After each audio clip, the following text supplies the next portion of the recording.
Carnevale solo virtuale, Venezia città vuota senza turisti e di conseguenza hotel ancora chiusi. Al Lido di Venezia, come in altre località del nostro litorale veneto, si guarda già verso la Pasqua per programmare una graduale riapertura del comparto turistico e la ripartenza della stagione 2021. È iniziato dal punto di vista del calendario il 2021, non è iniziato per noi operatori turistici del settore.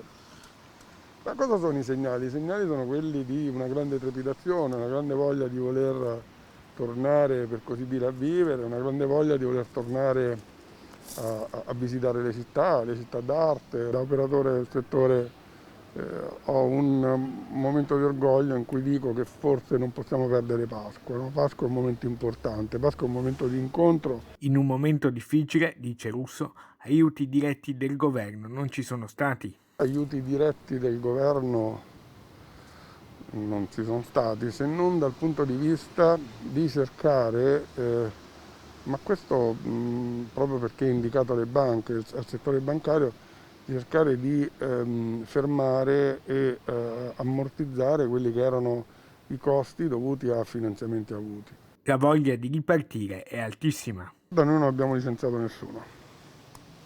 Per quanto riguarda abbiamo conservato il posto a tutti e prestissimo non vedo l'ora di abbracciare tutti i miei dipendenti per farli ripartire con tutto l'entusiasmo e la gioia di condividere la fine di una pandemia che ha distrutto il mondo, non solo il settore turistico.